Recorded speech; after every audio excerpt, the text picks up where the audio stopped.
கோடி கணக்கு நஷ்டம் அடைகிறாங்க. இப்ப புதுசாக MTFC FE என்பதாக வந்திருக்கிறது. கண்ணியத்துக்குரிய சகோதரர்களே, நண்பர்களே, நான் சுருக்கமான சில உசூல்களை சொல்றேன். நீங்க இன்வெஸ்ட் பண்ண போறீங்களா, முதலாவதாக பாருங்க நான் யாரோட இன்வெஸ்ட் பண்ண போறேன் என்பதை பாருங்க. அது ஒரு ஆன்லைனா அல்லது பிசிக்கலி எங்களுக்கு முன்னால் இருக்கக்கூடிய ஒரு மனிதனா, இந்த அளவுக்கு நம்பகரமான தன்மை இருக்குது. அவர்கள் செய்யக்கூடிய அந்த இன்வெஸ்ட்மெண்ட் இருக்குது, நான் பணத்தை கொடுக்கிறேன், அவங்க எங்க இன்வெஸ்ட் பண்றாங்களோ அதையும் நாங்க பார்க்க வேண்டியது. முதலாவது விஷயம், எனக்கும் அந்த மனிதன் அல்லது எனக்கும் அந்த ஆன்லைனுக்கு மத்தியில் உள்ள கான்ட்ராக்ட் என்ன? இன்வெஸ்ட்மெண்ட் கான்ட்ராக்ட் என்று சொன்னா இஸ்லாத்துல ஒன்றோ முதாரபாவாக இருக்கணும், அல்லது ஷிர்கத் பார்ட்னர்ஷிப்பாக இருக்கணும், அல்லது புதுசாக வந்திருக்கக்கூடிய வகாலா பில் இஸ்திஸ்மார் என்று சொல்லக்கூடிய இந்த வகாலா அடிப்படையான இன்வெஸ்ட்மெண்டாக இருக்கணும். எனவே நான் இன்வெஸ்ட் பண்ண போறேன், 1 கோடி 1 லட்சம் 10 ரூபாவாக இருந்தாலும் என்னுடைய இன்வெஸ்ட்மெண்ட் அது முதாரபாவா, அது வகாலாவா, அது முஷாரக்காவா, இது ஒன்றுமே தெரியாது. இது லாபம் நஷ்டம் ஏதோ பகிர்ந்து கொள்ற மாதிரி சொன்னாங்க, அது சுட்டி போட்டேன் என்று சொல்றாங்க. இல்ல, முதலாவது கான்ட்ராக்ட் பாருங்க, அந்த கான்ட்ராக்ட்ல லாபம் நஷ்டம் பகிர்ந்து கொள்வது மாத்திரம் அல்ல, உங்களோட லாபத்துடைய விகிதாசாரம் எவ்வளவு என்று கான்ட்ராக்ட்ல போடப்பட்டிருக்கிறான்னு பாருங்க. அது போடப்பட்டில்லையா உங்களோட கான்ட்ராக்ட் அது வேலிட் இல்ல, அது பாத்தில் ஆகிடும் என்பதை விளங்கிக்கும். லாபம் எவ்வளவு நஷ்டம் எவ்வளவு என்பதா பர்சன்டேஜ், வரக்கூடிய லாபத்தில் 50% எனக்கு 50% உங்களுக்கு, அல்லது 80% எனக்கு 20% உங்களுக்கு, இந்த தெளிவு அதுல இல்லாட்டி சில கான்ட்ராக்ட்கள் அது பாத்தில் ஆகிடும். கண்ணியத்துக்குரிய சகோதரர்களே, நண்பர்களே, இதை பத்தியும் தெரியாது. இது முதலாவது விஷயம். இரண்டாவது விஷயம் என்ன? நான் பணத்தை கொடுக்கிறேன், அந்த பணத்தை எங்க அவங்க பிசினஸ் செஞ்சு எனக்கு லாபத்தை கொண்டு வராங்க, இந்த விஷயமும் தெரியாது. கண்ணியத்துக்குரிய சகோதரர்களே, நண்பர்களே, நேற்று கிட்டத்தட்ட 50 நிமிஷம் ஒரு வீடியோ ஒன்று பார்த்தேன். சிலர்கள் போஸ்ட் பண்ணி கொண்டே இருக்கிறாங்க, அதுல இது கொஞ்சம் பாருங்களே, இது கொஞ்சம் பாருங்களே, நான் எத்தனையோ லட்சம் எத்தனையோ மில்லியன் போட்டிருக்கிறேன். MTFE 50 நிமிஷம் ஸ்ரீலங்கன் ஒரு முஸ்லிம் வாலிபர் அதை பத்தி விளங்கப்படுத்துறார். இது இப்படிதான், இது இப்படிதான், அது சுற்றி ஹலால் தான் என்று சொல்றார். வல்லாஹி சொல்றேன், அந்த 50 நிமிஷத்தை கேட்டதுக்கு பிறகு கவலையா இருக்குது, எந்த அளவுக்கு தைரியமாக ஒரு பாமர மனிதன் வந்து ஹலால் என்று சொல்லுவார். கண்ணியத்துக்குரிய சகோதரர்களை, நண்பர்களை, ரிசர்ச் பண்ணி பார்த்தா அவங்க இன்வெஸ்ட் பண்றது எங்க?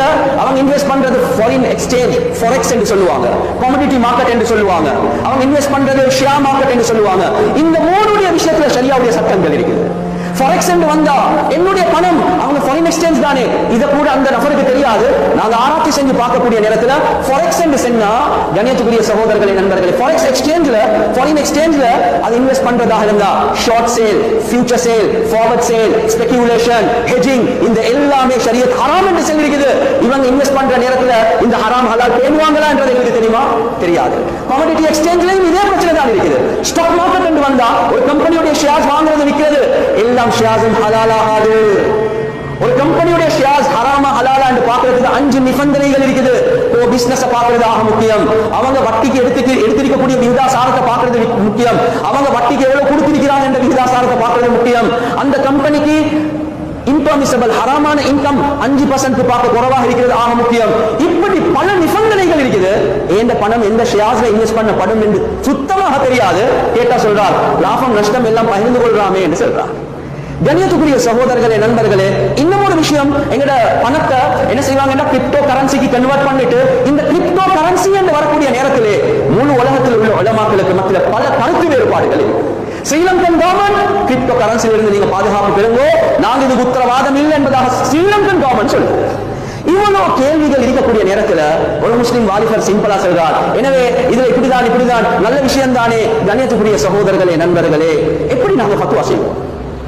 எனவே எத்தனையோ கம்பெனிஸ் இப்படி பாப்அப் ஆகி கவர்மெண்டோட தொடர்பு இல்லாம பாப்அப் ஆகி 1 வருஷம் 2 வருஷம் பிசினஸ் செஞ்சு எவ்வளவு கோடி கணக்கு பொருள் வச்சுட்டு போகக்கூடிய அமைப்பு, அதுல கூடையாக எங்க முஸ்லிம்கள் மாட்டிப்பட்டுறது தான் சரியான கவலையாடி. எங்க முஸ்லிம்கள் தான் கூடையாக போறாங்க. கஷ்டமான காலம், வறுமையான காலம், ஆனா அதுக்காக வேண்டி இந்த மடத்தனத்தோட நாங்க வியாபாரம் செய்யறது இருக்கிறே, அல்லாஹ் ஒரு நாளும் இதுக்கு மன்னிப்பு தர மாட்டார். எப்படி தொழுகைக்கு முன்னால தொழுகையுடைய சட்டங்கள் படிக்கிறது ஃபர்லோ, எப்படி நோம்புக்கு முன்னால நோம்புடைய சட்டங்கள் படிக்கிறது ஃபர்லோ, கியாமத்துடைய நாள் எப்படி சம்பாதிச்சாய், எப்படி செலவழிச்சாய், ஒவ்வொரு சதத்துக்கும் நானும் நீங்களும் ஜவாப் சொல்லதான் வேணும். இல்ல யாரெல்லாம் புதுசா ஒன்று வந்துச்சு, அது நல்லா இருந்துச்சு, அது அந்த லாபம் நஷ்டம் பிரிக்கிற மாதிரி இருந்துச்சு, அது சுட்டி நான் இந்த மாதிரி ஜவாப் அல்லாஹ் எதிர்பார்க்க மாட்டான்.